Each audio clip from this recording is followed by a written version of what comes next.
So the director of this movie, Todd Phillips, said that Joker will anger comic book fans. I'm a huge comic book fan. Don't feel angry at all. He said, we don't follow anything from the comic books, which people are going to be mad about. Todd. Now, arguably, the quintessential Joker origin story can be found in Alan Moore's The Killing Joke. I'm going to be honest with you here. Todd, I think I like your origin story better than Alan's. Alan, I'm sorry. Oh. The plot! Gotham City is in shambles, and at the bottom of it all, you can find Arthur Flick. That's the Joker. This movie is a straight-up character study on how a man that's barely holding on to his sanity becomes the motherfucking Joker. And shit gets bananas. Joaquin Phoenix! Is Joaquin Phoenix the best actor ever?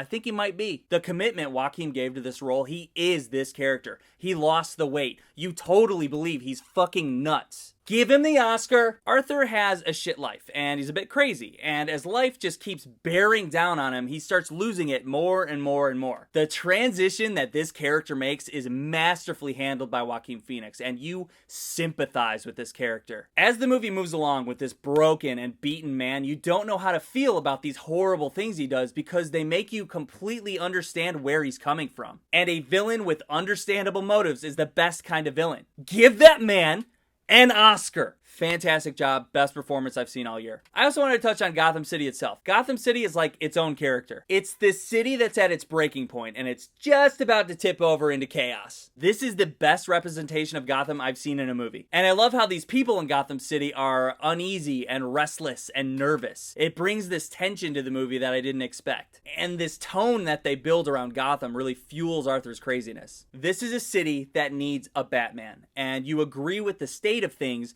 knowing that eventually Batman needs to fix it. Overall, incredible. This movie is pure character development for one character that's on the screen for 98% of the time. The story of how this man struggles with his life to his eventual outcome is fantastic. The more his sanity unravels, the more the movie itself pulls you in. The directing, cinematography, and music are all beautiful. It's a very well made, great looking movie that all just blends together exactly how you want it to. The story is smooth and natural. It captures that essence and realism of Christopher Nolan's Batman series, but it pushes it into R-rated territory. It does have violence in it, but it works well with progression of the story. It's not out of line. I thought this was a great origin story of the Joker that totally fits into that Batman mythos. I loved it, and I think this might be the evolution of comic book movies if we're lucky. Go see it! Subscribe!